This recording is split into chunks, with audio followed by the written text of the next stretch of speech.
परमपिता परमात्मा कहते हैं, मेरे प्यारे बच्चे, मैंने आपको भेजा था एक सुंदर दुनिया में जहाँ सुख शांति आनंद खुशी से भरपूर था, जिसको स्वर्ग या सतयुग कहते हैं।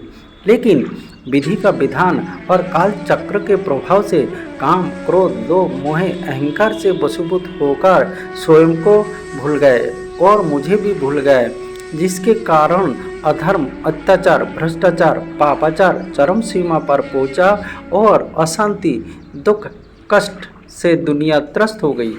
इसको ही नर्क या कलयुग कहते हैं। इसलिए आप आत्माओं को दुखों से छुड़ाने के लिए कल्प के अंत में एक बार मुझे ही पृथ्वी लोक पर आना पड़ते हैं। इसको ही शिवरात्रि कहते हैं। मैं स्वयं ही अपना परिचय देता हूँ, इसलिए मेरा नाम स्वयंभू है। आप स्वयं को ही भूल गए कि मैं कौन हूँ, मेरा कौन है, मैं कहाँ से आया, कहाँ जाना है, मेरा स्वधर्म क्या है, धर्म क्या है, अधर्म क्या है, मेरा कर्तव्य क्या है। आप धन संपत्ति और सामग्री से संपन्न तो हो गए, लेकिन मन में सुख शांति नहीं है। इसलिए आप सुख शांति आनंद खुशी पाने के लिए मुझे ही दुनिया में ढूंढ रहे हो और मेरा ही भिन्न भिन्न जड़ स्वरूप बनाकर उससे मांग रहे हो। लेकिन मैं मांगने से नहीं देता हूँ। यदि मैं मांगने से देता तो किसी को कुछ भी करना नहीं पड़ता, सभी सुख शांति से भरपूर और आनंदमय हो जाते। वास्तव में मैं तो एक अद्वितीय निराकार ज्योतिर्लिंगम हूँ। मैं किसी को कुछ भी नहीं देता हूँ। मैं तो सबको कर्म करने की विधि और ज्ञान देता हूँ, जिसके द्वारा अपना भाग स्वयं ही बनाते हो, क्योंकि जैसे करनी वैसे ही भरनी।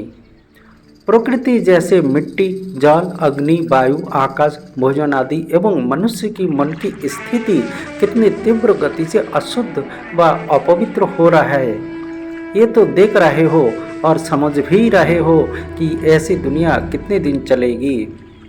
विज्ञान ने सुख शांति के साधन बहुत बनाए हैं, जिनका आप सुख भोग रहे हो, लेकिन उसके साथ साथ विनाश के साधन भी बहुत बनाए हैं, जो आपको अनचाहे भी आपको विनाश की ओर ले जाएंगे।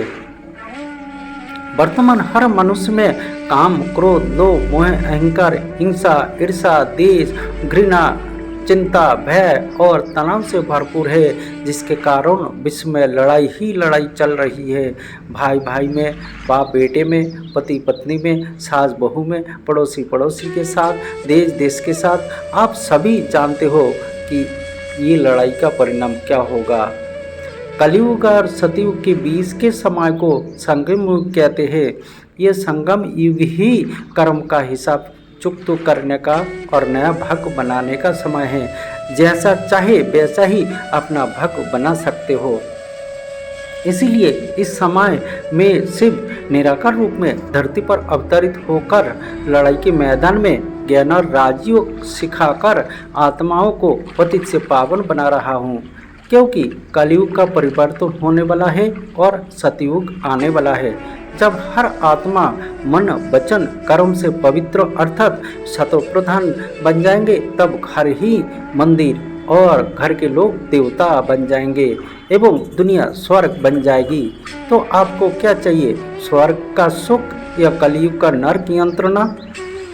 तो देर किस बात की, आइए निकटवर्ती योग साधना केंद्र पर, जहां अमृत रूपी ज्ञान और राजयोग सीखकर आप अपने भविष्य जीवन को सुख शांति से भरपूर और आनंदमय बनाए। अवश्य एक बार ये ज्ञान को सुने समझे अनुभव और प्रयोग करके देखे। इसलिए परमात्मा फिर से कहते हैं, अगर चाहते हो शांति और मिटाना चाहते हो टेंशन, तो आपको अवश्य करना होगा राजयोग और मेडिटेशन। ओम शांति।